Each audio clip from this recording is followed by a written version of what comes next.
बिस्मिल्लाहिर्रहमानिर्रहीम अस्सलाम वालेकुम। मैं साराना इकराम हूँ। आज हम क्लास 6 के मैथ की एक्सरसाइज 10.3 का आगाज़ कर रहे हैं। तो मुझे उम्मीद है आप इसे पूरे शौक लगन के साथ सीखेंगे और ये आपके लिए एक नया कॉन्सेप्ट है प्रोबेबिलिटी का। ये इस एक्सरसाइज के अंदर वो आपने इसे गौर से समझना है और फिर नेक्स्ट क्लासेस में जो हायर क्लासेस में अपने स्टडी करेंगे तो ये इसका जो है वो कॉन्सेप्ट आपको अभी से अच्छी तरह से समझ आया होगा।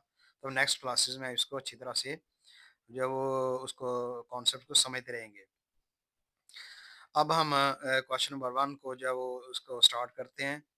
क्वेश्चन नंबर 1 में लिखा है there are 10 cards numbered 1 to 10 if one card is picked at random what is the ये पी पी साइन जो है वो लिखा हुआ है पी जब वो एक स्पेलिंग में लिखा हुआ है तो इस पी का मतलब प्रोबेबिलिटी होता है।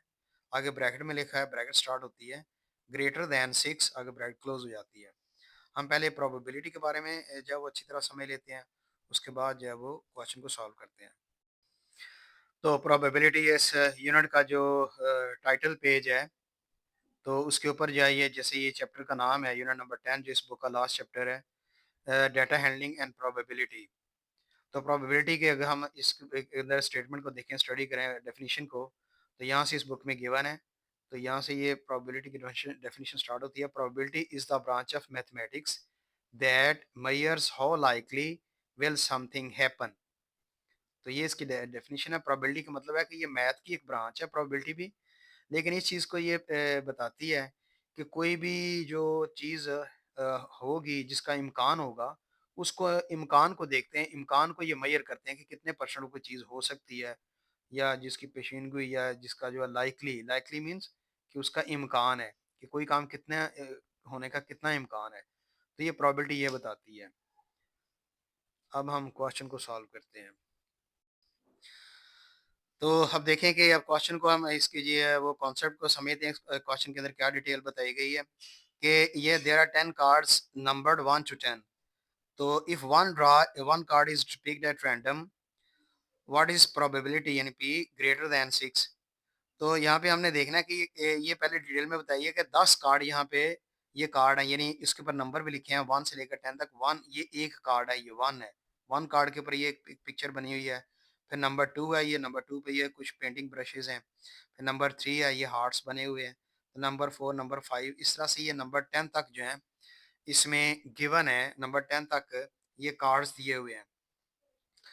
तो ये नंबर साथ लिखने के साथ-साथ कार्ड की जो है वो पिक्चर भी दिखाई गई है। तो कहता है इनमें से अगर एक कार्ड हम जो है वो इसमें से उठा लें और उठाने से ये मुराद है कि एट रैंडम उठाना कैसे एट रैंडम। एट रैंडम का मतलब होता है कि हमने इसको किसी भी तरह कोई भी कार्ड उठा लें। यानी इसमें कोई फिक्स नहीं करना कि आपने ये वाला नंबर वाला उठाना है या ये पिक्चर वाला उठाना है या ये डिज़ाइन वाला उठाना है, ऐसा नहीं है। हम कोई भी कार्ड इसमें से उठा लें तो वो एट रैंडम होता है।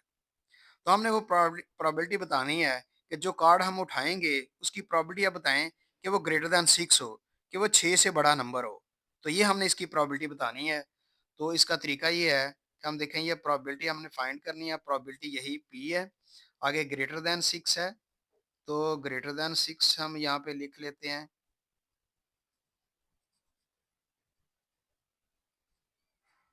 प्रोबेबिलिटी हमने मालूम करनी है ग्रेटर दैन 6 की। तो 6 से बड़े नंबर ये देखिए 1 2 3 4 5 6 6 तक जो है नंबर यहाँ पे उसने इसकी प्रोबेबिलिटी की बात नहीं की। उसने कहा 6 से बड़े। तो 6 से बड़े नंबर जो है वो है इसमें 7 8 9 10 ये नंबर यहाँ पे दिए हुए हैं। तो हम यहाँ पे नंबर लिख लेते हैं 7 फिर आगे कॉमा लगा के 8 फिर 9 फिर कॉमा लगा के 10 और डिवाइडेड में हमने लिखना होता है कि जितने इसके सारे कार्ड्स हैं उसकी तादाद लिखनी है। तो टोटल तादाद इस कार्ड्स की 10 है। तो जो पॉसिबल आउटकम्स थे जो आ सकते थे वो 7 8 9 10 में से आ सकता है कार्ड अगर कोई जो है ना उसने उसकी प्रोबेबिलिटी मालूम करनी है। तो आप देखें कि ये कितने कार्ड्स हैं जो ऊपर आए हैं 1 2 3 4 हैं। हम 4 ऊपर लिख देंगे इसकी तादाद को और नीचे जो है 10 का 10 आ जाएगा। फिर हमने इसको कैंसलिंग कर लेनी, कैंसलिंग लाजमी करनी है। तो 2 के टेबल में कैंसलिंग हो रही है। 2 2 ज़ा 4 2 5 ज़ा 10। तो ऊपर वैल्यू आती है 2 और नीचे 5 आ जाएगी। तो इसकी प्रोबेबिलिटी 2 ओवर 5 होगी। ये इसका सॉल्यूशन है। ये छोटा-सा इसका सॉल्यूशन छोटा होता है और इसको समझते हुए आपने ज़हीन बच्चे जो हैं इसको ज़्यादा अच्छी तरह से पिक कर लेते हैं। तो आपको ज़हीन बच्चे बनने में किस साफ में शामिल होना चाहिए। अब हम क्वेश्चन नंबर 2 स्टार्ट करते हैं। अ box contains 3 red, 4 blue and 5 green marbles. If one marble is picked at random, what is P यानी प्रोबेबिलिटी ऑफ ब्लू। तो यहाँ पे ये एक बॉक्स है, इस बॉक्स के अंदर 3 रेड बॉल्स हैं। तो देख सकते हैं 1 2 3 रेड बॉल्स हैं, 4 ब्लू हैं, ये ब्लू बॉल देख लें आप, 1 2 3 4 ये 4 ब्लू बॉल्स हैं एंड 5 ग्रीन है, 5 ग्रीन मार्बल्स हैं। अच्छा ये मार्बल्स हैं यानी ये बांटे होते हैं। तो ये 5 ग्रीन मार्बल्स हैं। तो शीशे के जो बंटे होते हैं, अपनी अपनी लैंग्वेज में इसको जो वो लोग कई नाम से देते हैं नाम। तो ग्रीन कलर के 5 हैं यानी 1 2 3 4 और ये 5। इनमें से एक जो है वो मार्बल जो है वो पिक करना है एट रैंडम, यानी कुछ कोई भी उठा लेना है। तो उसकी प्रोबेबिलिटी बतानी है कि वो कितनी होगी। तो हम पहले देख लें कि हम इसका सैंपल स्पेस बना लेते हैं। सैंपल स्पेस क्या होता है कि सैंपल स्पेस होता है कि इसकी जितनी भी चीज़ें यहाँ दी हुई हैं वो उसका सैंपल स्पेस है। तो सैंपल स्पेस का जो है वो उसको भी एक्सप्लेन करेंगे नेक्स्ट। अभी हम सिर्फ जो इसको ऐसे लिख लेते हैं। इसका जो सैंपल स्पेस है ये हम थोड़ा सा कॉन्सेप्ट को क्लियर करने के लिए कर रहे हैं। सैंपल स्पेस देखें को यहाँ पे हमारे पास 3 रेड हैं, 3 फिर उसके बाद प्लस कर लें 4 ब्लू हैं, 4 को प्लस कर लें, फिर उसके बाद 5 ग्रीन है, इन सब को प्लस कर लें। तो 3 में 4 प्लस किया 7, 7 में 5 प्लस किया तो 12। तो यहाँ पे ये 12 मार्बल्स हैं। हमने जो प्रोबेबिलिटी फाइंड करनी है वो प्रोबेबिलिटी हमने फाइंड करनी है, पी ब्रैकेट पी लिख के आगे ब्रैकेट में लिखना है ब्लू, यानी ब्लू की हमने प्रोबेबिलिटी फाइंड करनी है। तो ब्लू आप देख लें ब्लू यहाँ पे कितने हैं। तो ब्लू यहाँ पे 4 हैं। तो आपने यहाँ पे ऊपर 4 लिखना है, यानी 4 में से जो है वो आ सकता है, जो है वो मार्बल आ सकता है। और डिवाइडेड बाय वो नंबर लिखना था जो टोटल होता है, जो टोटल इवेंट है, ये टोटल जो आउटकम्स है 4/12 आएगा इसका। यानी इन 12 में से 4 में से जो है वो ब्लू आएगा। अब इसकी कैंसलिंग कर लें, 4 1 ज़ा 4, 4 3 ज़ा 12। तो ये 1/3 इसका आंसर होता है, ये इसकी प्रोबेबिलिटी है। अब हम नेक्स्ट जो है वो क्वेश्चन को सॉल्व करते हैं। तो क्वेश्चन नंबर 3 है spin the spinner at right. कहता है ये स्पिनर आपके सामने है, स्पिनर यानी ये घूमने वाली चीज है। कहता है इसको एट राइट यानी राइट साइड के ऊपर आप इसको इस तरह से घुमाएं, यानी इसको इस तरह से घुमाएं आप, यानी ऐसे घुमा लें, यानी इस तरह इसको ऐसे घुमाएं तो ये घूम जाता है, ये स्पिनर घूमता है। क्वेश्चन नंबर 3 का हम स्टार्ट कर रहे हैं, spin the spinner at right. तो देखिए यहाँ पे आपको ये बता दिया था कि इसको राइट साइड के ऊपर, यानी यहाँ से ये इसका जो है ये पॉइंट है, यानी ये इसका इंडिकेटर है, ये आपको नज़र आ रहा है, ये एक सुई की तरह ये सुई है, ब्लैक कलर की नज़र आ रही है। तो स्पिनर को पकड़ के यहाँ से घुमाते हैं, ये सुई फिक्स ही रहती है, यानी ये हैंडल है, ये सुई है, ये फिक्स ही रहती है। बाकी इसके ऊपर आप देखें कि ये जो नंबर है, आप इसको क्लोज करके अगर कैमरे में दिखाएं तो यहाँ पे जो नंबर है ड्रा हुए हुए, तो ये नंबर है क्लोज, अगर आप देखेंगे और क्लोज देखेंगे तो ये नंबर आपको वाज़े नज़र आ जाएंगे। इसमें देखिए ये नंबर 1 है, ये 2 थोड़ा सा मिटा हुआ है लेकिन ये लिखा 2 है। फिर आगे 3 4, 4 के बाद फिर 4 शुरू हो गया, 4 है, फिर आगे 3 है, फिर 1 है, फिर आगे 2 है और बाद में फिर आगे 1 है। तो इस तरह से ये नंबर जो ड्रॉ हुए हैं, तो ये जो नीडल नज़र आ रही है, ये सुई नज़र आ रही है, ये फिक्स होती है जब इसको स्पिनर को घुमाते हैं, यानी इस तरफ से इसे घुमाएंगे। एरो साइन आप हमने खुद लगा दिया है, आपको पता चले कि राइट साइड से हमने इसको घुमाना है। इसको ऐसे घुमाएंगे तो ये रोटेट करना शुरू कर देगा। तो आगे फिर पार्ट 1 में पूछा है कि पार्ट 1 में कहा है कि राइट द सैंपल स्पेस, आप इसका सैंपल स्पेस लिखें। अभी हम पिछले क्वेश्चन नंबर 2 में हम डिस्कस, तो right the sample space first part में सैंपल स्पेस क्या, तो हमने पिछले क्वेश्चन नंबर 2 में डिस्कस किया था कि सैंपल स्पेस जो है वो हमने लिख दिया था। तो सैंपल स्पेस भी हम यहाँ पे इसका जो कॉन्सेप्ट समझेंगे डेफिनेशन से। तो हम यहाँ पे इसके बाद दूसरा पार्ट है are the outcomes 1 2 3 4 equally likely. तो इसमें एक लफ्ज़ आउटकम्स भी है, ये भी आपको इसका कॉन्सेप्ट समझाएंगे। आगे इक्वली लाइकली ये भी इसका कॉन्सेप्ट जो है वो समझाएंगे। तो फिर ये क्वेश्चन आपको क्लियर होगा। पार्ट नंबर 3 में find probability of getting odd numbers. तो इसमें देखें ऑड नंबर्स भी गिवन है, आपने इसको देख लिया हुआ है कि ऑड नंबर जो है यहाँ पे गिनती जो है 1 2 3 4 के बाद फिर वापस 4 से शुरू हो जाती है। 4 3 फिर आगे 1 फिर 2। तो इनमें जो ऑड नंबर्स हैं उनकी प्रोबेबिलिटी हमने फाइंड करनी है, ये भी हम अभी करेंगे। आगे पार्ट नंबर 4 में पी यानी प्रोबेबिलिटी ऑफ टू, टू आने की प्रोबेबिलिटी क्या है, तो यहाँ पे आपको पता है कि यहाँ पे टू भी 2 दफ़ा आया हुआ है। तो ये एक टू ये है और दूसरा टू यहाँ पे है, इसकी प्रोबेबिलिटी भी फाइंड करेंगे। पहले हम जो इसके जो टर्म्स हैं, जो टर्मिनोलॉजी है, यानी सैंपल स्पेस है, आउटकम्स है, इक्वली लाइकली है या प्रोबेबिलिटी है, इसको हम जब समझ के आगे क्वेश्चन को फिर सॉल्व करेंगे। तो आप देख लें सैंपल स्पेस, हम इसको जब स्टडी करते हैं, all possible outcomes for the probability experiment is called a sample space. The sample space for tossing a coin is head, tail. Similarly, the sample space for rolling a die is नहीं one, ये one dot है, ये die कहते हैं, ludo का जो दाना होता है उसके हर साइड के ऊपर डॉट लगा होता है। यहाँ पे देखिए 1 है, फिर आगे 2 3 4 5 6। तो ये इसका ये सैंपल स्पेस 1 से लेकर 6 तक सैंपल स्पेस है। तो इसके सैंपल स्पेस में आप देखें कि यहाँ पे ये 6 है, ये आउटकम्स इसके आते हैं। ये 6 आउटकम्स है 1 से लेकर 6 तक, तो इसकी तादाद 6 है। तो यहाँ पे इस तरह से ये कॉइन को हमने टॉस किया था, तो इसका या तो हमें पता है कि ये इस कॉइन बना हुआ है, एक कॉइन के साइड के ऊपर तस्वीर होती है, उसे हेड कहते हैं, और एक साइड के ऊपर कॉइन के पैसे लिखे होते हैं, अमाउंट लिखी होती है, उसको टेल कहते हैं। तो इसका जो देखें कि इतने कितने आउटकम्स हैं, इसकी एक हेड और टेल है, ये दो ही आउटकम्स होते हैं कॉइन के अंदर, तो इसके नंबर ऑफ जो आउटकम्स 2 हैं। तो सैंपल स्पेस में ये होता है कि सैंपल स्पेस में जितने भी आउटकम सारे होते हैं उस एक्सपेरिमेंट के अंदर सारे आ जाते हैं। अब देखें कि लूडो का दाना जो है उसमें 6 नंबर्स होते हैं 6 साइड्स के ऊपर, तो उसका जो सैंपल स्पेस है वो 6 है। और अभी हमने देखा कॉइन है, कॉइन को जो वो टॉस किया तो इसके जो सैंपल स्पेस अगर आप देखें तो हेड और टेल होता है, तो ये हेड और टेल दो इसके आउटकम्स होते हैं। अब हम इसके बारे में आउटकम भी पढ़ेंगे कि आउटकम क्या है।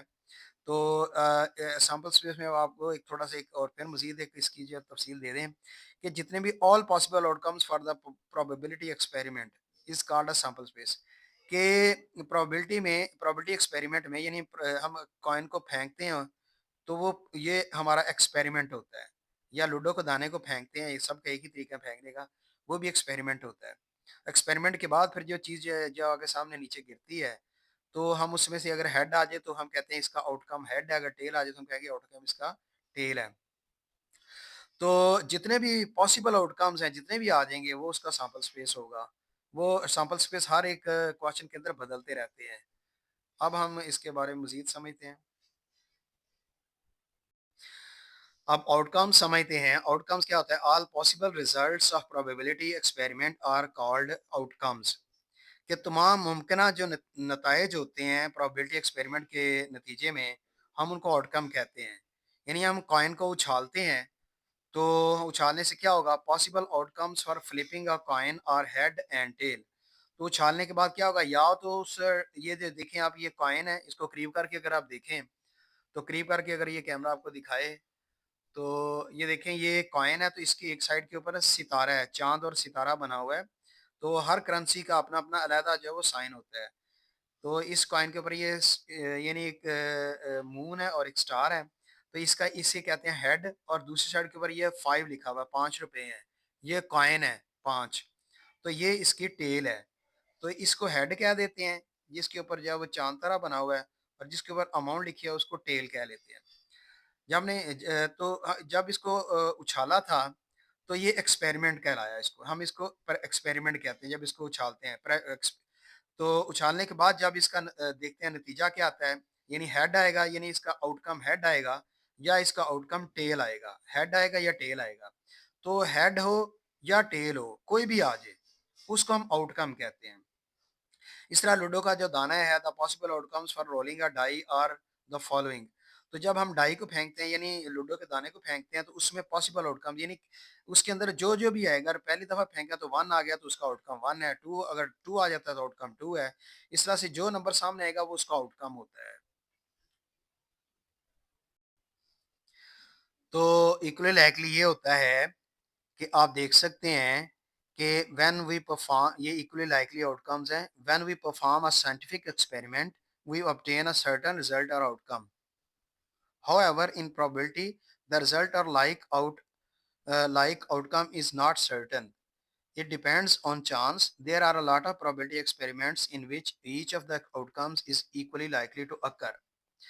यानी हम इसको आप ऐसे भी कह सकते हैं कि if each of the possible outcomes has the same chance of occurring outcomes are called equally likely.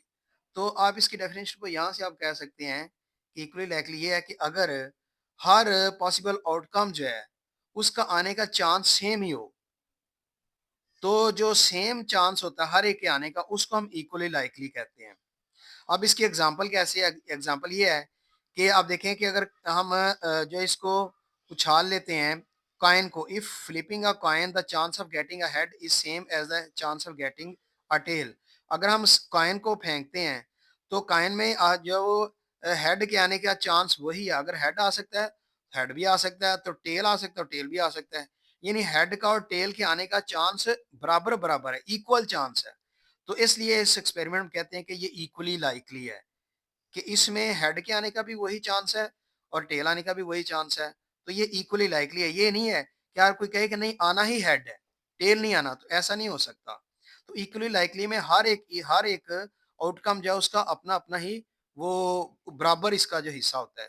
इस तरह डाई है, यानी डाई में आप देखें कि 1, 2, 3, 4, 5, 6 है, तो इनमें से कोई भी नंबर आ सकता है, 3 भी आ सकता है, ये बराबर चांस है, 6 भी आ सकता है। तो ऐसे इवेंट्स को we say that outcomes are equally likely. अब हमने प्रोबेबिलिटी का अगर फाइंड करना है, probability of equally likely outcomes, तो इसका ये होता है if all possible outcomes of an experiment are equally likely the probability of an event denoted by P, यानी पी प्रोबेबिलिटी का सिंबल है, साइन है, आगे ब्रैकेट में इवेंट है, is given by the following ratio. तो ये फार्मूला है प्रोबेबिलिटी का। Probability of an event equal to, probability bracket में आएगा event equal to number of favourable outcomes. Number of favourable outcomes वो होते हैं जो आउटकम आते हैं, एक्सपेरिमेंट करते हैं तो आउटकम में जो भी ऊपर आ जाए, हेड आ जाए, टेल आ जाए, जितनी बार मर्जी आ जाए, वो ऊपर नंबर आता है और नीचे number of all possible outcomes. फिर उस एक्सपेरिमेंट में अगर कॉइन फेंका तो कॉइन में पॉसिबल आउटकम्स कितने हैं टोटल, वो हेड और टेल दो हैं, तो टू नीचे आएगा। ऊपर अगर हेड है तो वन आ जाएगा, टेल आएगा तो उसके वन आएगा। तो इस तरह से ये जो सारे आउटकम्स आते हैं उस एक्सपेरिमेंट के अंदर, लूडो के दाने में 6 आउटकम्स होते हैं पॉसिबल आउटकम, वो बटे में 6 आ जाएगा नीचे में। अगर है टेल और हेड है कॉइन का तो इसके नीचे 2 आएगा।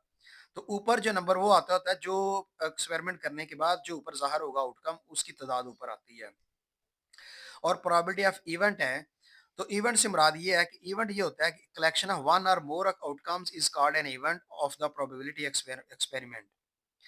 If in rolling a die, the event of the getting a number less than 5 consists of 1, 2, 3, 4 outcomes. तो कहते हैं कि इवेंट जो है ना, an event can have not outcome, an event have an event have no outcome, one or more than one outcomes। Event ये होता है उसमें या तो कोई आउटकम आता ही नहीं, या उसका आउटकम वन आ जाएगा, या उसका आउटकम एक से ज्यादा आएगा। तो इसको ज्यादा अगर वाज़ेह करें तो इवेंट ये होता है कि अगर हम एक जो आउटकम आ जाए या ज्यादा आउटकम आ जाए, उनको हम जो इकट्ठा करें उसको कलेक्ट कर लें तो वो इवेंट होता है।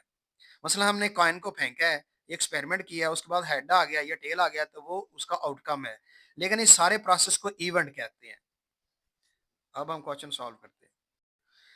अब हम इसके क्वेश्चन को सॉल्व करते हैं। हमने पूरी डिटेल से इसके कॉन्सेप्ट को समझ लिया, सैंपल स्क्वेयर्स भी समझ लिया है, आउटकम्स भी समझ लिए, इक्वली लाइकली भी समझ लिया, प्रोबेबिलिटी को भी अच्छी तरह से कॉन्सेप्ट ले लिया है।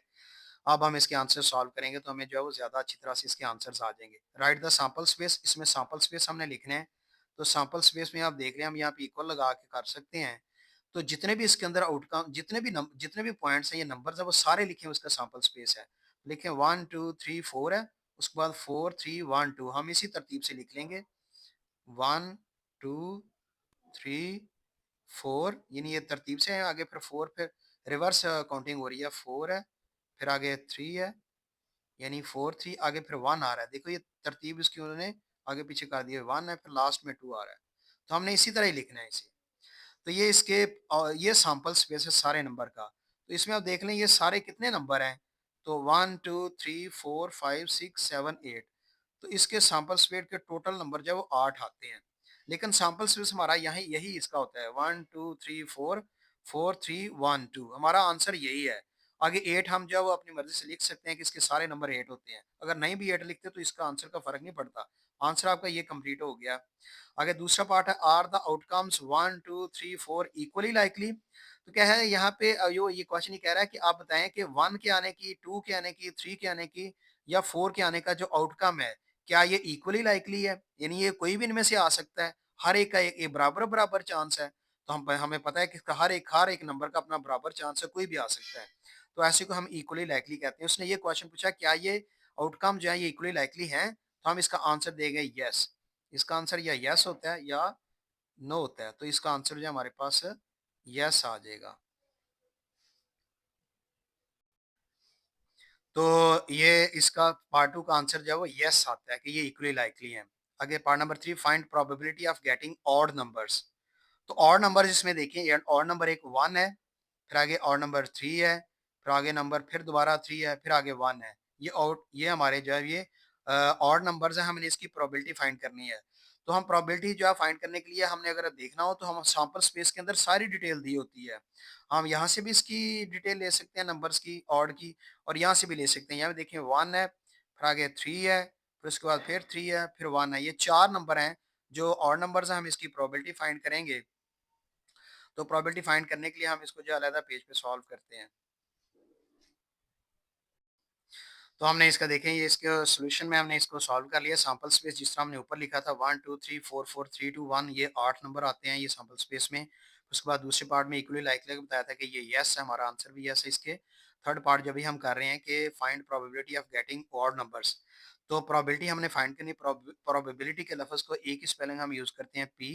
तो पी लिख लेते हैं, आगे ब्रैकेट में हम लिख लेते हैं गेटिंग ऑड नंबर्स। तो ऑड नंबर्स को हमने फाइंड करना है। तो ऑड नंबर्स हम इसमें मालूम कर लिए हमने कि और नंबर 1 है, इसके अंदर फिर 3 है, फिर दूसरी दफ़ा फिर 3 है, फिर 1 है, और ये 4 नंबर हैं जो ऑड नंबर्स हैं। और डिवाइडेड बाय हमने इसके ऑल पॉसिबल आउटकम्स यानी सैंपल स्पेस की तादाद लिखनी थी, वो 8 है, वो नीचे हमने लिख देनी है। आगे इक्वल के बाद ये नंबर काउंट कर लें 1 2 3 4, तो 4 को ऊपर लिख लेना, नीचे 8 लिख दें। अब इसकी कैंसलिंग कर दें, 4 1 ज़ा 4, 4 2 ज़ा 8, तो ऊपर 1 और नीचे 2 ये वैल्यू आती है। ये इस प्रोबेबिलिटी का आंसर है जो ऑड नंबर्स की प्रोबेबिलिटी 1/2 यानी हाफ हाफ है। आगे फिर जो है पार्ट नंबर 4 है, प्रोबेबिलिटी ऑफ गेटिंग 2। 2 हासिल करने की प्रोबेबिलिटी क्या है? तो 2 को अगर हमने हासिल करना है तो हम इसकी प्रोबेबिलिटी फाइंड कर लेते हैं, हम इधर ही फाइंड कर लेते हैं। अब देख लें कि यहाँ पे ये 2 है, तो 2 में आप देखें 2 कितनी बार आ सकता है। यहाँ पे 2 एक बार आया और ये 2 बार आया हुआ है। पिक्चर में भी ऐसे है, ये 2 है, एक ये 2 है, तो उसके बाद फिर ये देखें ये दूसरा 2 है, ये 2 दफ़ा 2 आया हुआ है। तो हम यहाँ पे भी जब प्रोबेबिलिटी फाइंड करेंगे, हम ऊपर इसके लिखेंगे 2, 2 यानी 2 दफ़ा 2 आया हुआ है, और नीचे इसके सैंपल स्पेस का नंबर लिखना है वो 8 है। फिर इक्वल में हम कर लेंगे 2 2 दफ़ा आया हुआ है, तो ये 1 और 2 दो इसके आउटकम्स हैं, और ओवर में 8 आएगा। फिर इक्वल में इसकी कैंसलिंग कर लें, 2 1 ज़ा 2, 2 4 ज़ा 8, तो 1/4 इस पार्ट का आंसर आता है। अब हम क्वेश्चन नंबर 4 स्टार्ट करते हैं। क्वेश्चन नंबर 4 है, a cubic die is tossed, find the following probabilities. ये पार्ट 1 में प्रोबेबिलिटी लिखा है less than 5, probability less than और इक्वल टू 6, प्रोबेबिलिटी 8।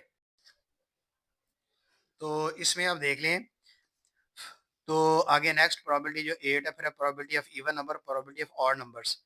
तो हमने ये डाई है सामने, तो इसको क्यूबिक डाई भी कहते हैं। क्यूबिक डाई इसलिए कहते हैं कि ये क्यूब फॉर्म में है, हर एक इसकी साइड स्क्वायर फॉर्म की है, तो इसलिए इसको ये क्यूब है। तो ये चूंकि ये लूडो का दाना है, इसको डाई भी कहते हैं, तो इसलिए इसका नाम क्यूबिक डाई है। तो इसको टॉस किया यानी फेंका है, तो उसमें प्रोबेबिलिटी बतानी है क्या क्या आनी चाहिए। तो जब भी किसी भी क्वेश्चन में प्रोबेबिलिटी फाइंड करनी हो, हमें चाहिए तो उसका सैंपल स्पेस लिख लें। चाहे वो क्वेश्चन में कहा है सैंपल स्पेस लिखें, चाहे क्वेश्चन में नहीं कहा सैंपल स्पेस लिखें। तो जब भी प्रोबेबिलिटी किसी क्वेश्चन की फाइंड करनी है, तो आप बेहतर है उसका सैंपल स्पेस लिख लें। तो हम इसका सैंपल स्पेस लिख लेते हैं। तो इस क्वेश्चन को हम जो है वो सॉल्व कर रहे हैं इधर। देखें ये प्रोबेबिलिटी जो है वो क्वेश्चन के अंदर सॉल्यूशन हम सैंपल स्पेस लिख रहे हैं कि 1 2 3 4 5 और 6, यानी 6 जो है वो सैंपल स्पेस आते हैं इसके, ये डाई के, तो इसकी तादाद 6 है। अब हमने प्रोबेबिलिटी फाइंड करनी है लेस देन 5, 5 से छोटे नंबरों की प्रोबेबिलिटी फाइंड करनी है। तो 5 से छोटे नंबर की प्रोबेबिलिटी क्या है? 5 से छोटा नंबर कौन-कौन सा है? तो आप देख सकते हैं कि इस सैंपल स्पेस में 5 से छोटा नंबर 4, 3, 2 और 1 है। यानी ये 4 जो नंबर हैं, ये 4 ये 5 से छोटे हैं, तो इसकी हमने प्रोबेबिलिटी फाइंड करनी है। तो हम लिख सकते हैं 1, 2, 3 और 4 और डिवाइडेड बाय हमने इसके सारे जो आउटकम्स हैं सैंपल स्पेस की तादाद है जो, वो 6 लिखनी है। अब इसका काउंट कर लें ये कितने नंबर हैं? 1, 2, 3, 4 4 नंबर हैं। तो 4 को हम ऊपर लिखेंगे, इसकी काउंटिंग करके नीचे 6 रहेगा वैसे ही नंबर। उसको फिर कैंसलिंग कर लेंगे, 2 2 ज़ा 4, 2 3 ज़ा 6, 2 के टेबल में कैंसल हो जाते हैं। तो 2/3 इसका आंसर है। बुक में कुछ आंसर गलत हैं, वो हम बाद में दुरुस्त करेंगे जब इसे एक्सरसाइज को कंप्लीट कर लेंगे। फिर प्रोबेबिलिटी आगे पार्ट 2 में पूछा है कि लेस देन और इक्वल टू। अब देखें जो लेस देन का साइन है, ये लेस देन है, ये लेस देन है और इसके साथ अगर ये वाला साइन लग जाए तो इसको कहते हैं इक्वल टू। तो less than and equal to इन दोनों में फ़र्क क्या है? अगर लेस देन जैसे ये 5 है, तो उसमें 5 शामिल नहीं था, 5 से छोटे नंबर थे जो हमने प्रोबेबिलिटी फाइंड करनी थी। तो 5 से छोटे नंबर हमने देखा, 5 से छोटा नंबर 1, 2, 3, 4 था। तो उसमें 5 शामिल नहीं था, लेकिन जब ये इक्वल का साइन नीचे ये वाला भी लग जाता है, तो ये वाला नंबर उसमें शामिल हो जाता है। इसका मतलब है हमने 6 से छोटे या 6 भी उसके अंदर शामिल हो, हमने उसकी प्रोबेबिलिटी फाइंड करनी है। तो 6 से छोटे नंबर जो है वो तो हमें पता है 1 से लेकर 5 तक हैं और इक्वल का साइन ज़ाहिर कर रहा है कि 6 भी इसमें शामिल है, 6 भी शामिल है। इसका मतलब ये सारे नंबर शामिल हैं, तो हमने इसकी प्रोबेबिलिटी फाइंड करनी है। हम सारे नंबर लिख लेंगे 1, 2, 3, 4, 5, 6 और डिवाइडेड बाय 6। 6 इसलिए है क्योंकि ये हर प्रोबेबिलिटी में आप देखें इस क्वेश्चन में हर एक के नीचे सैंपल स्पेस की तादाद 6 लाजमी आएगी। ऊपर वाले नंबर हमने काउंट किया तो वो 6 है, नीचे भी 6 है, तो 6 को 6 से कैंसिल कर लिया, 6 1 6 6 1 6, ऊपर भी 1 नीचे भी 1 आता है, तो हम अगले स्टेप में लास्ट में ऊपर वाला 1 लिख देते हैं, नीचे वाले को नजरअंदाज कर देते हैं। ये इसका आंसर है। फिर प्रोबेबिलिटी ऑफ 8 फाइंड करनी है। तो सैंपल स्पेस में आप देख लें हमारे पास जो सैंपल स्पेस टोटल थे वो थे 1 2 3 4 5 6 तक थे। 6 से आगे नंबर तो लूडो के दाने में 6 के आगे नंबर होता ही कोई नहीं है। तो यहाँ पे इन्होंने 8 लिखा हुआ है, तो इसका मतलब 8 तो होता ही नहीं लूडो के दाने में डाइस में। तो ये जिसकी नहीं होता, ये इसका कोई इम्कान ही नहीं है कि ये 8 लूडो के दाने में आ जाएगा। तो इसलिए इसकी ऐसे नंबर जिसकी नामुमकिन चीज़ होती है, इम्पॉसिबल होता है, उसकी प्रोबेबिलिटी हम कह देते हैं कि वो 0 है। तो इसकी प्रोबेबिलिटी 0 है 8 आने की, तो इसका आंसर भी आप 0 ही लिख दें, बाकी सॉल्यूशन करने की हमें ज़रूरत ही नहीं है। आगे प्रोबेबिलिटी ऑफ इवन नंबर्स। तो इवन नंबर और प्रोबेबिलिटी देख लें, इवन नंबर इसमें सैंपल स्पेस में चेक कर लें। इवन नंबर एक 2 होता है, एक 4 होता है और 6 होता है। हम ये लिख लेते हैं 2 4 और तीसरा नंबर जो इवन नंबर है वो 6 है और डिवाइडेड बाय हम जो है चूंकि ये प्रोबेबिलिटी फाइंड कर लें डाई की, तो नीचे वो 6 आएगा। अब ऊपर वाले नंबर काउंट कर लें 1 2 3 है, तो 3 ऊपर आ जाएगा, बटे में 6 आ जाएगा। तो 3 से कैंसिल कर लें, 3 1 3 3 2 6, तो 1/2 इसका जो है आंसर आता है। फिर प्रोबेबिलिटी ऑफ ऑड नंबर है, तो हम सैंपल स्पेस में चेक कर लें। ऑड नंबर हमारे पास 1 3 और 5 होता है, तो हम इसको लिख लेते हैं 1 3 और 5 और नंबर है और डिवाइडेड बाय 6। तो ऊपर नंबर आप इसको काउंट कर लें 1 2 3 या 3 ऊपर लिखें, नीचे 6 लिखें, इसको कैंसिल कर लें, 3 1 3 3 2 6, तो 1/2 इसका आंसर आ जाता है। ये इसकी प्रोबेबिलिटी है जो हमने फाइंड कर ली है। हम इसके आंसर के जो है वो जब बुक में देखेंगे वो दुरुस्त करेंगे। अगला हम क्वेश्चन नंबर 5 करते हैं। क्वेश्चन नंबर 5 है, अ bag of eraser contains 4 red, 3 orange and 5 yellow erasers. If you choose one eraser at random, what is the probability that you will select each of the following? Express each ratio as both a decimal and percentage. तो question में ये पूछा हुआ है ये कि आप find करें प्रोबेबिलिटी अ रेड इरेजर यानी एक सुरख इरेजर की प्रोबेबिलिटी बताएं, अ येलो इरेजर, और ये थोड़ा सा ये डार्क सा लिखा गया है, ये क्लियर जो है वो आपको नजर आना चाहिए, नहीं तो मैं आपको रीड करके दे रहा हूँ। अ येलो इरेजर यानी एक येलो इरेजर है, इसकी प्रोबेबिलिटी क्या आनी चाहिए? अ ग्रीन इरेजर, ग्रीन इरेजर की प्रोबेबिलिटी, और एन ऑरेंज ऑरेंज इरेजर इसकी प्रोबेबिलिटी क्या है? तो आप देखें इसके अंदर ग्रीन का लफ्ज इस्तेमाल हुआ है, हालांकि हमारे पास जो 4 रेड 3 ऑरेंज और 5 येलो है, तो ग्रीन तो है ही नहीं क्वेश्चन, लेकिन उन्होंने पूछ लिया ग्रीन का, तो हमें इसका मतलब है जो नामुमकिन चीज होती है प्रोबेबिलिटी फाइंड करने की, उसकी आंसर हमें 0 पता होता है, तो हमें जो है इसका 0 लिखना होगा। लेकिन हम ये क्वेश्चन समझ लें कि क्वेश्चन में क्या है कि एक बैग है, उसके अंदर इरेजर पड़े हुए हैं और उसके अंदर 4 रेड इरेजर हैं, 3 ऑरेंज और 5 येलो इरेजर हैं। कहता है अगर आप उन इरेजर में से एक एट रैंडम यानी कोई उठा लें, तो आप प्रोबेबिलिटी बताएं उसकी कि जो आपने चूज किया है उसकी प्रोबेबिलिटी क्या होगी जो आपने उठाया है। और फिर जो प्रोबेबिलिटी हमने लिखनी है वो कहता है एक्सप्रेस ईच रेशो। तो हर रेशो को आपने दोनों तरह से लिखना है, बोथ मैंने दोनों तरह से, यानी डेसिमल में भी उसका आंसर लिखना है और परसेंटेज में भी लिखना है। तो दो आंसर्स हमने सॉल्व करने हैं। तो हम इसका सोल्यूशन कर लेते हैं। तो आपको बताया था कि प्रोबेबिलिटी के क्वेश्चन में हमें ये चाहिए कि प्रोबेबिलिटी के क्वेश्चन में हम सबसे पहले उसके सैंपल स्पेस मालूम करते हैं। तो पहले हम सारी इंफॉर्मेशन लेते हैं। सारी इंफॉर्मेशन क्या हमारे पास है, 4 रेड बॉल्स हैं, 4 रेड जो है वो इरेजर्स हैं, फिर 3 ऑरेंज है और 5 येलो हैं। तो ये हमारे पास इसके टोटल जो है वो स्पेस आ जाते, सैंपल स्पेस आ जाते हैं। हम इसको सैंपल स्पेस को काउंट करेंगे तो 4 + 3 + 5, यही नंबर हमने प्लस कर लिया तो 12 आ जाता है। तो सैंपल स्पेस हमारे पास 12 आता है।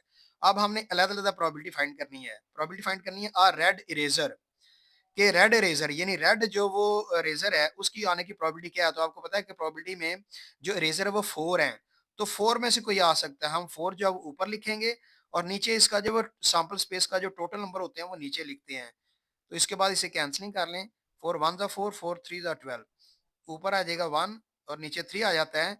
लेकिन उसने हमें क्वेश्चन में कहा है कि आपने इसका आंसर डेसिमल में फाइंड करना है और दूसरा परसेंटेज में फाइंड करना है।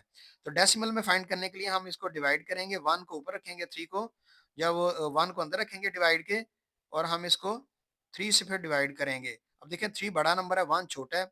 हम यहाँ पॉइंट लगा के पॉइंट ऊपर लगाएंगे और इसके साथ 0 लगा लें। आप 1.0 को आप 10 समझेंगे। तो 3 का टेबल पढ़ना है। तो 3 3 9, तो आपने इस 0 के नीचे 9 लिखना है, 1 के नीचे नहीं लिखना। इसको 10 समझे 9, तो 10 में से 9 माइनस किया तो 1 आता है। फिर आगे एक 0 और लगाएं, वही 0 नीचे उतार लें। तो 3 3 9, ये भी फिर माइनस करें तो 1 आता है। तो इस तरह ये सिलसिला चलता रहता है। यहाँ पे आप 0 पहले लगा सकते हैं। तो इसका आंसर 0.33 जो है वो इसका डेसिमल में आंसर आता है। अब इसका हमने मालूम करना है, एक आंसर तो इसका आ गया डेसिमल में, दूसरा हमने फाइंड करना है इसका आंसर परसेंटेज में। तो परसेंटेज में आंसर फाइंड करने का तरीका ये होता है, तो 0.33, तो इसको मल्टीप्लाई है, आपने परसेंटेज में फाइंड करना है तो 100% से इसे मल्टीप्लाई कर दें। तो 100% से अब मल्टीप्लाई करेंगे, ये परसेंट का साइन है, इन्हें ऐसे तिरछी लाइन लगा के ऊपर नीचे जो वो दो छोटे से जीरो लगा देते हैं, इसको परसेंट कहते हैं। तो 100% साथ लिखेंगे किसी नंबर के तो वो उसका आंसर परसेंटेज में आ जाएगा। तो 100 को 0.33 से मल्टीप्लाई करेंगे तो वो 33 आता है नंबर। यानी जब 100 से मल्टीप्लाई करना है तो 0.33 का आंसर 33 आ जाएगा और इसके साथ परसेंट का साइन आ जाएगा। तो ये आंसर है। अब हम इसको आपको जो है वो ये मैंने डायरेक्ट कर दिया है कि 100 को 0.33 से मल्टीप्लाई किया तो 33 आंसर आया है। वो हमें ये इसका पता होता है कि जब दो जीरो, 1 के साथ दो जीरो हैं, तो जब मल्टीप्लाई कर रहे हैं पॉइंट वाले के साथ तो जो पॉइंट है वो 2 डिजिट आगे मूव कर जाता है। तो पॉइंट जो है यहाँ से 2 डिजिट मूव करेगा, क्योंकि 2 जीरो है तो पॉइंट ये जो है यहाँ से आगे मूव कर देगा। 33 के बाद पॉइंट आएगा। तो 33 के बाद अगर हम पॉइंट लिखें भी 33.0 तो लिख सकते हैं, लेकिन इसकी जरूरत नहीं होती पॉइंट के बाद जीरो लिखने की। 33 आंसर आ गया है, इसका ये परसेंट का साइन है। इसके दो आंसर हैं, एक आंसर इसका 0.33 है, दूसरा आंसर 33% है। और बुक में उन्होंने 1/3 आंसर दिया हुआ है। तो ये दूसरा आंसर 0.33 दिया हुआ है, ये गलती है वहाँ पे। हम उसकी जो करेक्शन कर देंगे क्वेश्चन को सॉल्व करने के बाद। तो इसके दो आंसर हैं, ये इसका आंसर है डेसिमल फ्रैक्शन में 0.33 और परसेंट में आंसर है 33%। और आपको मैं ये मल्टीप्लाई करके भी दिखा देता हूँ। 0.33 है, इसको 100 से मल्टीप्लाई करना है। तो मल्टीप्लाई करने हुए आप देखें, 0 3 0, 0 3 0, 0 0 0 फिर आगे 0 3 0, 0 3 0, 0 3 0, फिर आगे 1 से करेंगे, 1 3 3, 1 3 3, 1 0 0। तो ये प्लस कर लेंगे, 0 0 आगे 3 3 आ जाता है। तो अब ये देखें यहाँ पे आपने पॉइंट लगाना है, पॉइंट के बाद ये दो दो डिजिट है तो यहाँ पे एक और दो डिजिट के बाद यहाँ पॉइंट लगा दें तो ये 33.00 आ जाता है। तो इसको आप जो है यहाँ पे 33 जो है ना परसेंट में इसका आंसर लिख दें। अब हम प्रोबेबिलिटी फाइंड करनी है, probability of yellow eraser. Yellow eraser देखें, येलो हमारे पास 5 इरेजर हैं, तो हम इसकी प्रोबेबिलिटी में लिखेंगे 5 ऊपर लिख देंगे क्योंकि नंबर ही दिया हुआ है। डिवाइडेड में हमने नीचे इसका सैंपल स्पेस की टोटल तादाद लिखनी है 12। तो इसको 5 को 12 पे 5 को डिवाइड करना है 12 के साथ। तो इसका आंसर हम जो है वो फाइंड करके आपको लिख के दे देते हैं। तो प्रोबेबिलिटी ऑफ येलो इरेजर में 5/12 को डिवाइड किया तो हमारे पास 0.416 आता है। तो अब ये देख लें, हमने ये 5 को अंदर आके 12 पे डिवाइड किया, तो इसका आंसर 0.416 जो है वो स्टेप बाय स्टेप आता है। तो हमने 0.416 का आंसर लिख लिया। फिर उसके बाद इसका परसेंट में आंसर फाइंड करना है। 0.416 को मल्टीप्लाई कर लें 100% के साथ, मल्टीप्लाई करने के बाद जो है इसका आंसर आता है 4.16। तो इसमें इसका आंसर जो है वो हमने चेक किया है, तो पॉइंट जो है ना, पॉइंट 2 डिजिट जो है वो 100 से मल्टीप्लाई हम कर रहे हैं, तो 2 जीरो की वजह से पॉइंट जो है वो 2 डिजिट इधर चला जाएगा, 4 और 1 के बाद पॉइंट आएगा, तो ये 41.6% इसका आंसर होगा, 4.16 नहीं होगा। तो ये 41.6% इसका जो आंसर है परसेंटेज में। आगे प्रोबेबिलिटी हमने मालूम करनी है ग्रीन इरेजर। तो ग्रीन इरेजर में आप देख सकते हैं कि इसमें ग्रीन इरेजर तो है ही नहीं, 4 रेड हैं, 3 ऑरेंज है, 5 येलो हैं। तो जो इसके अंदर इरेजर है ही नहीं कलर वाला, उसकी प्रोबेबिलिटी जीरो है, तो वही इसका आंसर है, बाकी इसका सोल्यूशन करने की जरूरत नहीं। अब प्रोबेबिलिटी हमें मालूम करनी है एन ऑरेंज इरेजर। तो ऑरेंज हमारे पास 3 ऑरेंज है, तो 3 हमने ऊपर लिख लेना है, डिवाइडेड बाई 12 जो इसका सैंपल स्पेस का जो टोटल तादाद है। फिर इसको कैंसिल कर लिया, यानी 3 1 जा 3, 3 4 जा 12, तो 1/4 इसका जो है वो आंसर आता है। तो इसको हम डिवाइड कर लेंगे तो 0.25 इसका डेसिमल में आंसर आता है। फिर इसको 100% से मल्टीप्लाई कर दें 0.25 को, तो 25% इसका जो है वो इसका परसेंटेज में आंसर आ रहा है। अब नेक्स्ट क्वेश्चन देखते हैं। क्वेश्चन नंबर 6 है, spinning this spinner results in one of the four outcomes blue. Blue को उन्होंने, ब्लू के साइन को कैपिटल बी से लिखा हुआ है, रेड जो है उसको कैपिटल आर से लिखा है, और ग्रीन है उसको शो किया है कैपिटल जी से, और येलो, येलो को कैपिटल वाई से जो है वो शो किया है। यहाँ पे ये कलर स्पिनर के अंदर नजर आ रहे हैं। तो यहाँ पे डिटरमिन हमने करना है, मालूम करना है, डिटरमिन द फॉलोइंग प्रोबेबिलिटीज, यानी प्रोबेबिलिटी हमने बी यानी ब्लू कलर की मालूम करनी है, प्रोबेबिलिटी ऑफ ग्रीन कलर की मालूम करनी है, प्रोबेबिलिटी ऑफ येलो कलर और प्रोबेबिलिटी ऑफ नॉट येलो, ये चार प्रोबेबिलिटीज फाइंड करनी है।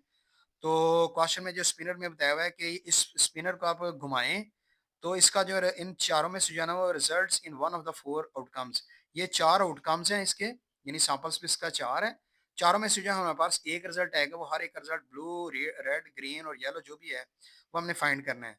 तो सैंपल स्पेस पहले बना के उसके बाद फिर एक एक का हम फाइंड कर लेंगे, हमारे लिए कोई मुश्किल नहीं, आसान है। तो हम इसको सॉल्व करते हुए जब इसे लिखेंगे, तो सैंपल स्पेस हमें पता है कि इसका इन्हें ब्लू है, रेड है, ग्रीन है और येलो है। तो इसका जो चार हैं ये कलर्स ये के टाइप से, वो चार इसका सैंपल स्पेस आ गया। अब हमने इसकी प्रोबेबिलिटी फाइंड करनी है, प्रोबेबिलिटी हमने फाइंड करनी है ब्लू की। तो ब्लू में आप देख लें यहाँ पे कि ब्लू हमारे पास एक है, तो आपने 1 ऊपर लिखना है, और नीचे इसके जो है वो टोटल सैंपल स्पेस के टोटल नंबर है, ये आंसर है। पर प्रोबेबिलिटी ऑफ ग्रीन है, तो ग्रीन भी हमारे पास एक है, तो ये भी 1 ऊपर लिखे, नीचे 4 आ जाएगा, तो ये भी आंसर है। फिर प्रोबेबिलिटी ऑफ येलो है, तो येलो में भी आप ऊपर 1 लिख दें, क्योंकि येलो भी एक ही मौजूद है इसके अंदर, तो नीचे इसके आंसर जो है वो आंसर के साथ ये 4 लिख दें, ये भी इसका आंसर है। आगे नेक्स्ट है प्रोबेबिलिटी नॉट येलो, यानी आपने प्रोबेबिलिटी मालूम करनी है जिसमें येलो ना आए, तो येलो ना आए तो बाकी प्रोबेबिलिटी तो मौजूद है हमारे पास, वो कौन सी है? तो प्रोबेबिलिटी हमारे पास मौजूद, हम यहाँ लिख लें बेशक, तो वो अगर येलो ना आए तो हमारे पास एक ब्राउन है, फिर रेड है, फिर ग्रीन है, और डिवाइडेड बाय हम 4 लिख देंगे, तो देख लें 1 2 3, इसकी प्रोबेबिलिटी 3 आ जाएगी ओवर 4, ये इसका आंसर है। यहाँ पे भी हम ऐसे कर सकते थे, प्रोबेबिलिटी ऑफ ब्लू है ना, तो हम बेशक ऐसे भी कर सकते हैं, ब्लू ऊपर लिख लें, नीचे 4 कर लें, और ब्लू एक है तो 1 ओवर 4 लिख दें, तो ये आंसर हम ऐसे भी लिख सकते हैं। तो अगर हम डायरेक्ट आंसर 1 ओवर 4 लिख रहे हैं तो हमें पता है कि हम ये आंसर लिख सकते हैं, हम लिख सकते हैं, तो आपको इसमें गलती का चांस नहीं होगा, कोई प्रॉब्लम नहीं होगी। अब हम क्वेश्चन नंबर जो है वो 7 सॉल्व करते हैं। क्वेश्चन नंबर 7 है, in a single roll of one die find the probability of rolling a number less than 5। कि क्वेश्चन ये कहा है कि एक डाई है, यानी सिंगल, यानी एक डाई है, उसको हमने हमने एक दफा रोल किया है, तो उसमें आपने प्रोबेबिलिटी मालूम करनी है कि वो जो नंबर है आना चाहिए डाई के ऊपर, लूडो के दाने के ऊपर, वो 5 से छोटा आना चाहिए। तो 5 से छोटा जो नंबर होता है, आपको पता है प्रोबेबिलिटी जब फाइंड करते हैं, तो सैंपल स्पेस हमें पता है डाई जो है उसके जब वो 6 खाने होते हैं, 6 साइड्स होती हैं, 1 2 3 4 5, तो सैंपल स्पेस की टोटल तादाद वो 6 आ जाती है। अब हमें प्रोबेबिलिटी मालूम करनी है लेस देन 5, 5 से छोटी होनी चाहिए। तो लेस देन को हम ऐसे भी लिख सकते हैं, पी ब्रैकेट में ये लेस देन का साइन डाल के इस तरह भी लिख सकते हैं, कि हम एक ऊपर एक क्वेश्चन ऐसा सॉल्व भी कर चुके हैं। ये क्वेश्चन हमने सॉल्व किया था ऊपर, वो ये क्वेश्चन सॉल्व किया था क्वेश्चन नंबर 4 में। इसका पहला पार्ट था प्रोबेबिलिटी लेस देन 5। तो ये भी उसी तरह की क्वेश्चन है। तो हमने इसे जब सॉल्व करना है तो सॉल्व करते हुए 5 से छोटे नंबर, यानी 5 से छोटे नंबर हैं, 5 से छोटे नंबर हैं 1 2 3 4। तो 1 2 3 और 4 है, ये नंबर है। नीचे हम इसका टोटल नंबर सैंपल स्पेस का आ जाएगा। अब देखें ये 4 ऊपर 1 2 3 4 4 ऊपर आ रहे हैं आउटकम्स। तो 4 के नीचे 6 आ जाएगा, इसको कैंसिल कर लें। तो 2 से कैंसिल करेंगे, 2 2 जा 4, 2 3 जा 6। तो 2/3 इसका आंसर है इस क्वेश्चन का। और नेक्स्ट क्वेश्चन नंबर जो 8 है, क्वेश्चन नंबर 8 में पूछा गया है कि roll a cubic die 100 times and find experimental probability of getting 5। कि आपने एक 100 दफ़ा एक डाई को आपने क्यूबिक डाई को 100 दफ़ा आपने रोल करना है। उसमें आपने एक्सपेरिमेंटल प्रोबेबिलिटी मालूम करनी है कि उसमें 5 आए। तो एक्सपेरिमेंटल प्रोबेबिलिटी का एक टॉपिक यहाँ पे हमने जब उसको स्टडी करते हैं, एक्सपेरिमेंटल प्रोबेबिलिटी ये होती है, प्रोबेबिलिटी असल में दो तरह की होती है। There are two methods of finding probabilities. Probability find करने के दो तरीके, एक है थ्योरेटिकल प्रोबेबिलिटी, दूसरी है एक्सपेरिमेंटल प्रोबेबिलिटी। तो क्वेश्चन हमें पूछा उसने एक्सपेरिमेंटल प्रोबेबिलिटी, तो हम उसी को यहाँ पे एक्सप्लेन करेंगे। एक्सपेरिमेंटल प्रोबेबिलिटी ये होती है the probability of an event determined through an actual experiment is called experimental probability. यानी किसी इवेंट की प्रोबेबिलिटी जब मालूम करते हैं, असल में वो प्रैक्टिकल जो है वो एक्सपेरिमेंट वहाँ पे किया होता है, तो हम उसको एक्सपेरिमेंटल प्रोबेबिलिटी कहते हैं। जैसे एग्जांपल है experimental probability of tossing a coin 500 times. कि एक्सपेरिमेंट प्रोबेबिलिटी ये है कि आप देखें मालूम ये 5 दफ़ा एक कॉइन को जब वो टॉस किया है and obtaining a head 300 times, और 300 दफ़ा उसका हेड आया है। इसकी प्रोबेबिलिटी बताएं। तो जो आउटकम आता है ना 300, 300 को ऊपर लिखना है, नीचे टोटल तादाद लिखनी है। इसे डिवाइड कर दें तो 3 और 5 आता है। इसको आप परसेंटेज में आंसर लाना चाहें तो इसको डिवाइड करके 100% से मल्टीप्लाई करके तो 60% में आंसर आ जाता है। अब एक्सपेरिमेंटल प्रोबेबिलिटी का जो फार्मूला है वो ये है, एक्सपेरिमेंटल प्रोबेबिलिटी इक्वल होता है number of favourable outcomes divided by number of trails. यहाँ पे लिखा हुआ है, ये ट्रेल्स लफ्ज गलत है, यहाँ पे ये ट्रेल्स नहीं आता, इसकी जगह लफ्ज लफ्ज होता है ट्रायल्स, TRIALS। ट्रायल्स का मतलब एक्सपेरिमेंट ही होता है। तो ये फार्मूले के मुताबिक हमने क्वेश्चन को सॉल्व करना है, और इसका फार्मूले को जो मजीद डिटेल इस डेफिनेशन में दी हुई है, या आप इसको स्टडी कर सकते हैं। Experimental probability is the ratio of the numbers of times the event is occurring to the total number of trials of the experiment. तो यहाँ पे भी ये गलती है, यहाँ पे ट्रेल्स लिखा गया है, तो यहाँ पे भी ट्रायल्स आना चाहिए। अब हम क्वेश्चन सॉल्व कर लेते हैं। तो हम जो है इसका देखिए, rolling a cubic die, 100 time 100 दफ़ा डाई को रोल किया है। One time rolling a die, तो one time rolling a die, हम पहले एक दफ़ा डाई को रोल करके देखते हैं, उसके उसके जो सैंपल स्पीड देखें 1 2 3 4 5 6 है, तो सैंपल स्पीड की तादाद 6 आती है। अगर एक दफ़ा डाई को हम रोल करते हैं तो हम उसकी एक दफ़ा की प्रोबेबिलिटी फाइंड करते हैं, प्रोबेबिलिटी गेटिंग 5। तो 5 आने की प्रोबेबिलिटी क्या है, तो 5 जो देखें ये एक दफ़ा आया हुआ है, तो इसकी प्रोबेबिलिटी जो है वो 1/6 होगी। 6 जो है नीचे वो टोटल सैंपल स्पेस है। ये तो हमने खुद मालूम किया कि अगर एक दफ़ा डाई को फेंके तो 5 आने की प्रोबेबिलिटी इसकी 1/6 होती है। अगर हम इसको 100 दफ़ा डाई को रोल करें, 100 टाइम्स रोलिंग अ डाई, तो उसकी 5 आने की प्रोबेबिलिटी क्या होगी। तो हम इसको क्या है 1/6 जो एक एक्सपेरिमेंट से आया है, तो 1/6 को आप 100 टाइम्स से मल्टीप्लाई कर दें। तो मल्टीप्लाई करने के बाद आप देखें तो 1 को 100 से मल्टीप्लाई करेंगे तो 100 ऊपर आ जाता है, नीचे 6 है। इसको इसके डिवाइड कर लें, 6 पॉइंट तकरीबन 6 या 7 आ जाता है, 6 7, या इसको राउंड करके लिख सकते हैं 16.7 लिख सकते हैं। ये इसकी प्रोबेबिलिटी जो है वो आंसर में आती है। तो ये एक छोटा सा सोल्यूशन था जो हम सॉल्व कर सकते हैं। आगे क्वेश्चन नंबर 9 है, a weather forecaster predicts that there is 80% chance of rain tomorrow. Write this probability as fraction. Is it more likely to rain than not to rain? कहता है एक वेदर फोरकास्टर है, मौसम की पेशगोई करने वाला है, उसने पेशीन गोई की है कि कल बारिश आने का जो चांस है 80% है। तो आप इसकी प्रोबेबिलिटी बताएं, लेकिन वो प्रोबेबिलिटी आपने फ्रैक्शन में बतानी है, यहाँ पे परसेंटेज में दी हुई है। फिर दूसरी बात यह है कि क्या ये इम्कान है बारिश होने का, क्या ये ज़्यादा इम्कान है बारिश होने का या कि बारिश होने का ज़्यादा इम्कान नहीं है? ये हमने इसके आंसर बताने हैं। आंसर जो है वो देना हमारे लिए कोई प्रॉब्लम नहीं है क्योंकि हम जो क्वेश्चन को सॉल्व कर चुके हैं पहले भी। तो चांस ऑफ रेन जो है वो 80% है। अब हम इसको ये प्रोबेबिलिटी हम इसको मालूम करेंगे तो फ्रैक्शन मालूम करेंगे तो वो 80 ओवर ये परसेंट से मेरा कि टोटल जो वो 100 चांस में से 80 जो है वो चांस है बारिश आने के। इसको हम डिवाइड कर लेंगे तो ये एक ज़ीरो से कट जाएगा तो 8/10 आ जाएगा या इसको हम कह सकते हैं कि इसका जो आंसर मज़ीद कैंसल कर लें तो 2 4 ज़ा 8 2 5 ज़ा 10 तो 4/5 इसकी फ्रैक्शन में आंसर है। आगे है मोर लाइकली रेन बारिश आने के चांस ज़्यादा है। आप देख लें 5 में से 4 जो है वो फ़ेवर कर रहे हैं बारिश को। तो इसलिए बारिश आने के चांसेस ज़्यादा हैं तो ये मोर लाइकली है। तो हम इसका आंसर जो है वो यस लिख देंगे, इतना ही काफ़ी है। अब आगे लास्ट क्वेश्चन है इस एक्सरसाइज का। लास्ट क्वेश्चन ये है कि give an example of an event that is certain. Give an example of an event that is impossible. कहता है आप एक ऐसी मिसाल दें जिसमें कि जो इवेंट है वो होना सर्टन है, लाजमी होगा इवेंट वो।